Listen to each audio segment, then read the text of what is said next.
صدق حزب قرن جورتي ده جالية ده صحافة ده دليرة ده هوينكا محوها عبد الله ورنتي إنك آدي يقول لي تقولين أنا جو سيتش جو ودنا كمرك لقى ما دول ونقطة كمرك يبغى أنت نقول لك مغرض وحبس دافع موقتي يقول لي تقولي وبردت كي أنا رجع سوقات يسعيد يو من دمان بهذا حفلة قروح بسوق مقابسة وحنا السلام عليكم ورحمة الله وبركاته عبد الرشيد سيجارة نقوم هالنقيا يو وأنا ما تسي هود مرنا ولا اشتورا مرنا ولا شقيا وقد يد لفتي ذو هرين هرمره ده ما وحمل تاجد مجدان إن هرت إلى هاي وريها يو ضياعش يو كباه نبركيو إلى هاي ودنا كنا نبركيو إلى هاي عبادة هنا أقبله إن إلى هاي إن هو ها مالها كم إذا هاي نتوسس مال لان على كذا قرمد من ذلك ببنية إلى هاي مالها كم إذا هاي إنك ود عيسى شكني مشرو إلى هاي نتوسس مالها كذا على كسمال لانه كذا ببنية هو هاي قرمد من ذوبي إن إلى هاي نتوسس إن رنتي فرحة من بيتها إن كان يقول كل ما إن رنتي إن هوها أو أي نشأ كيسمو ولبا حتى بساني ودية حبا على شهادات متانو كهنا وايو تعرف بالله يقول في بالله نحن سويديننا واحد عركو سود ما يعني مشري واحد سويديننا واحد ريالتي قال سينو كورينا أنا وسيدا لكن ده أسلوبي سن أو أن شخصية اثنين أو أن قبيلة اثنين أو ده كل سن محوها واحد سمحوية واحد سمحوية هاي وحي معقول أنك قاعدنا وحي معقول أنك كتشوابنا المركا أنا وحنا يمدل على وحنا ميت قالنا إن مقالو سان ريمر لا كتالو ده كتليانيجا وحنا قريب قال يشير عالمي لقاها لي تهريب كعفدة تهريب هي شرعية عالمية هي سددك اللي جوعي قليا مركا هيدا قرمدي مدو قابلتان تحريب IOM أيها قبل قابلسة هي محد عالمية أو نحوها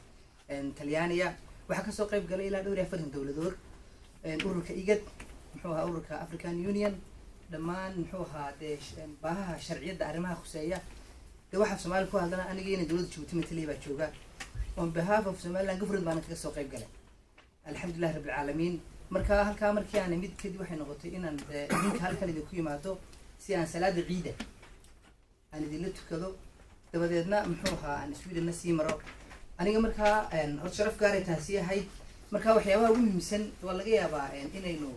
دوانا برنامج ديربوها وحميمة دلال كان مخير وحي سمين بشي شنات وحلا فورس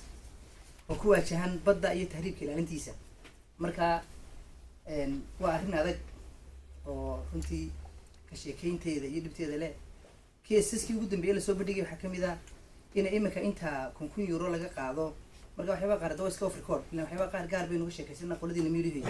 inta dadka €1,000 laga soo qaado mataqaana dalalkan North Africa kadibna markaa maadaama iminka la taarget gareeyay dadka waxa ka shaqeeyay oo ay shaqaashadeen dawladaha Yurub ee xagga xiga iyo kuwa mataqaana Maghrib countries la yiraahdo ama North Africa inay markaa darooliyaan bay doontii ugu dambeysay waxay leeyihiin dadku suspicion ku xaaba in cidda lafteedu ay 500 qof baana ma taqaanaa ku nafwaayay iyaga laftooda fasideediina way ahayd markaa kulliba arintaas waxa weeyaan maxaa laga qabtaa sidee looga shaqeeyaa sharciyada caalamiga maxay tahay maxaa laga yeelayaa dawaarin ma taqaanaa global markaa afkan enjoyadii xamarka laga sheekeynayo midna waxa la waa trafficking iyo smuggling baa la kala dhahdaa marka af ingiriisiga lagu hadlayo oo midna waa mid dadka inta lacag laga qaato su'aalahan oo kale la soo kaxeeyo midna waa mid qofka la soo kaxeeyo jirkiisa iyo naftiisa iyo wixiisa la isticmaalo kaas issue badan yahay inaga laakiin kan ku badan ma taqaanaa bariga Afrika waxa weeye ka tahriibka marka caseska la soo bandhigay wax qayra caadi ah aynaan ka sheekin karino adag very difficult marka kullu beenaga waxa tahay Soomaali dawladahan madaxweynuhu magacaabo guddi qaran oo si arrimaha guduhu yahay gudoomiye dadka way laga wacyi geliyaa shuruuc way laga sameeyaa marka hadii tusaalahaan Somaliland ay ka soo xooha labadii sano u dambeeyay 1,000 qof ama 2,000 qof soo tahriibeen oo 1,000 qof min 5,000 laga qaaday markay Liibiya yimaadeen ay doon dawad ogtiin oo soo inuu iyo muxuu ahaa iminka muxuu ahaa ilaa 5,000 qofka laga qaadaa hadii marka 1,000 qof ay yihiin oo 5,000 ku dhufato lacagtu ma jabay noqonaysaa marka kulliba taasi dawaa arrin u baahanaysa inaynu gudana ka shaqeyno dibadna ka shaqeyno isugu tagno dhahno istaabin dadkeena rajana u galna ila niyad xumadu waxyaabaha sababaya qofku disbreet noqdo waxyaabaha sababaya in muxuu ahaa ay dadku iska dhaqaaqaan laakiin xaaladina si adkaatay oo ogtiin ba anigu Yurub idinku naga ogtiin ba anaga macni duruufaha Yurub jira naga ogtiin tasriimka yihiin oo Yurub tiyoraan hay laakiin qofka wadankiisa jooga marka sawirro qurqurux badan iyo guryo dhaadheer iyo gaariyaaliyo loo sawiro qofkii hiigax gelinaya marka kulliba taa tahriib ku dheeran maayo taas markaa waxay barnaamij dhan oo de global ah waana phenomenon-ka adduunyada jirto oo aad u xoogan oo mataqaanaa dhib badan ku haysa marka qaybtaas inaga aan de waxyaabahan ka qayb galnay marka runtii keeska Somaliland marka jinwan buu ka ahaa kuwa kala sababta halkan maamul baa ka jire laakiin de Puntland iyo Soomaaliya kala iyo muxuu ahaa mataqaanaa dalkan kale geeska Afrika la midkii frustrated ka ayay qayb dhan ku haydo lahaa dadku soo socdaan oo mana joogayaan maxaa leeyahay marka waalid Google garan kartaan forex ayam kala programka cusub ay muxuu ahaa European Union aan sixiyeen iminka oo macnaheedu tahay qabto celiya macnaheedu maaha marka la qabanayo la celinayo marka wadanka soo gaaro laakiin badda laga hortago ay leeyihiin badda laga hortago marka inta la qaado hal cisho programmaha marka Google gareeya forex muxuu yahay sidoo shaqeeya sharcidiis maxay tahay marka qolo waxaa jirta le migrant-ka iyo sharcigiisa ka hadlaysa qofka maartay tahriib qofka maartay caadiga xaqiisa uu leeyahay ilaalinteeda maxaygeeda marka waa taas ahay muxuu ahaa marka intaana programkii gelin waxa kale oo de mahadnaqa dadka reer Norway muxuu ahaa sida qaybta fiican ee wadada Cergaabo uga qayb qaateen arrin muhiim ah imikada lafteeda waxa kale oo isna muhiim ah wixii kale ee dadku ballan qaadeen taystiin hawshii waan wadaay kuna qaybtiina ka qaataan cidii wax bixiseen Ilaahay ajarkeeda ha siiyo cidii kale wax ballan qaadeen Ilaahay khayrkeeda ha siiyo wixii bixiso inta haddaan ka tago kulliba wadanka hawl badan ma ka socota oo xagga horumarka imika doorashooyinkiiba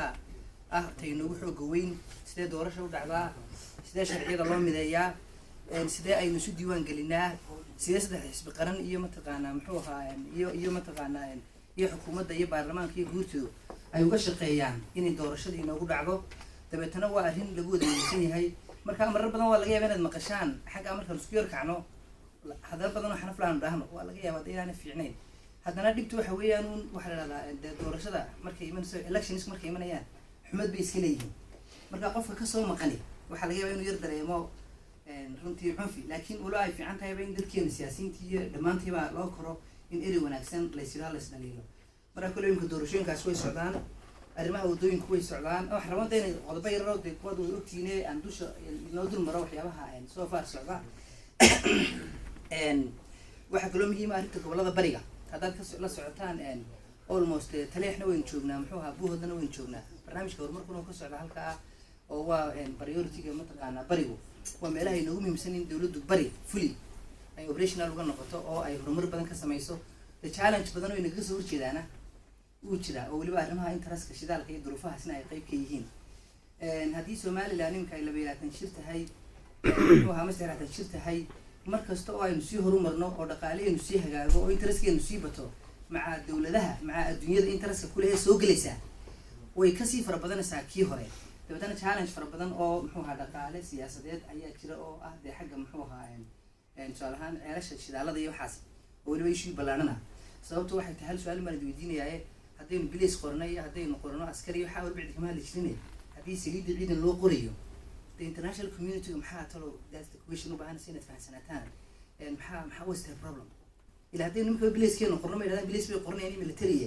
marka waad garanaysaa company kale oo meesha interest ka lahaa in uu haddii ciidan gaaro saliid ilaasha oo marka dawladda Somaliland leedahay oo kamid ah ciidanka qaranka amro ila inaga sharci baynu leenahay oo ciidan la iskama samayn karo qof leeyahay laakiin ciidanka saliid ilaalinaya waa ciidan special unit ah oo structure-ka dawladda iyo sharciga dawladda iyo nidaamka dawladda raaci doona haddama waa yahay hay'adu waa kuwan dawladda way naga caawiyo ciidamada kale in saliid ilaalinaya maxay nooga caawin lahayn inay buuqa u sameeyaan marka halka waad garan kartaa in intii aynu garanaynay marka interest-ku caalami noqdo interest shidaalada uu noqonayo waxyaabo controversial oo hawsheeda leh maanta waad ogtiin in marka Mareykanku marka Ingiriisku leeyahay oo muxuu ahaa ku yahay badu berbera joogo madaxweynaha iyo wasiirada qaar kamid ah ayaan halkaa joogeen marka macnaheedu waa barnaamijyada development-ka xagga waxbarashada waad ka wareysaan improvement badan baa ku dhacay xagga caafimaadka horumar badan baa ka dhacay xagga dhisidda hay'adaha dawladda waxaan uga jeedaa ama xafiisyada ha noqoto ama ha noqoto muxuu ahaa shaqaalaha dhisidiisa ama ha noqoto tayeynta sharciyada wax badan baa runtii laga qabtayo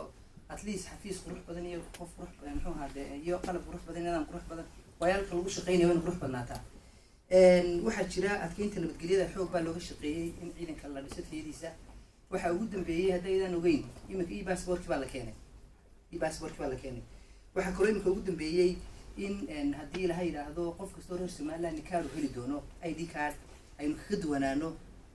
muxuu ahaa dee qaybta kale ee Soomaaliya runtii ka go'anay ka laftiisu wax easy ma waadiga arkay wax pressure ka dhacaya wax dagaal ka dhacaya hay'adaha caalamiga totally waxay yiraahdeen ma taqaanaa waxba kale kala qaban mayno marka waxaan ku xamale inaba waynu haysanaa lacag aynu qabano 5 milyan baa dawladda budgetkeeda ka sameysay aynu ka qabano deetana waxaynu sameynay inaynu dhahno yaayna la qaban karaya company European baa soo codsaday bid baa la qaaday anigu waxaan kamid ahay guddiga farsamo laba guddi baa jira guddi maxay leeyahay wasiiray guddi farsamo muddo dheer bay qaadatay baasaboorkii ma la isku xidhaa ay muxuu ahaa mataqaan ID-ga ma la isku xidhaa mataqaanaa muxuu ahaa laysanka dare markaasaan ku oran karaa maana gaarine annaga horta bal mid aan isku garano hebel ayaan u baahannahay waxaan kaloo dhan calaaleed hala gaadho aduu calay xal markii aynu inaguna waxaynu ka duuleynay inaan qofku laba jeer qaadan muxuu ahaa ID-ga inaga tiinagu misna waxaynu qofka systemku ma qabanayaa inaan qofku laba jeer qaadan laakiin sharciga jinsiyada waa sharci gaar oo la sheegayo sharciga jinsiyada waa sharci gaar ah huwa Somaliland waa wax ma taqaanaa systemka iyo nidaamka sheegayo marka adigu taasna meel fiican bay maraysaa alxamdulillah hay'adihii qoladina ku qancinay hadda anaga qabsanayna marka hore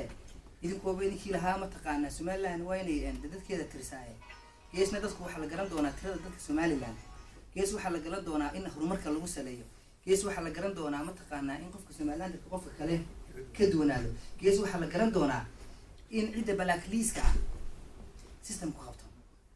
marka waxaas waxa way noqonaysaa arrin gees waxa la garan doonaa in Somaliland Soomaaliya aanay kamid hayne aynu ID gaaristano la isku dhex dhuman adoo marka programkaasna uu socdaa xisbiyada iyo dawladdu si fiican bay isla fahmeen adigu mararka qaar hayir jiro wuxuuga isfahan la'aana oo sana la yeelo dooda caafimaadka qabtaana oo horumar health debate-ku waa ta keenta in la muxuu laakiin waa inaan de muxuu ahaa the rule of the game aynaan isla dhaafin haddii Chelsea iyo Barcelona aynu kala nahay ma taqaanaa iyo Manchester waxaan leenahay anaa ka fiican wax gaar oo inaga macni ka dhaxeeya ma jiro waa in rule of the game la ilaashaa muxuu ahaa marka kulli xagga doorashada waxa laga maarmaana imise bilood baa la isku imka diiwaangelin socon kartaa haddii tiim baarlamaankii madaxweynaha la mideeyay inteeba adigu time-keenu haysano iyo hawlaha hor yaala sidee bay wada shaqeynayaan waa su'aal de technical u baahan in laga jawaabo oo ka jawaabaan cidda farsamo yaqaaniinta iyo good commissionkii doorashada waa in la dhisaa waa in diiwaangelintii la bilaabaa waa in muxuu ahaa voter registration gaar u socdaa waa in guddiga doorashada cusub yimaada la diiwaangelin la tababaraa waa in shuruucdii dib loo eegaagal darooyinkeedii waa in miisaaniyadii la diyaariyaa waa in ma taqaanaa dee saddexda tiimi kubaddooda ciyaaraya rule of the game hadday wax ka bedelayaan hadday wax ku darayaan bay wax iska weydiiyaan kolleyba taasina waa taa gobollada bariga kolleyba buuhoole taleexii sanaag berri hawl badan baan ka wadnaa oo dawadinka ogaa xataa haddii cali uu karaya inuu yimaado buuhoole ama taleex dee wuu iman kari lahaa laakiin waa tii aanu suurtagelin sababta waxa weeyaan waxaynu sameynay inaynu xiriir fiican iyo presence fiican iyo in capacity building loo sameeyo dadka iskuuladii biyihii caafimaadkii horumarkii wax badan laga qabto barnaamij fiican baana gobollada bariga u socdaa gees kale wada ogtiin muxuu ahaa xagga wasaaraddeeda haddaba waa sax haddii wax naga dhimi waan ku dari doonaa oo waa runo waa in muxuu ahaa dee xisbiyada iyo loo sinaada taas waa very fair waana xaq waayo waxa weeyaan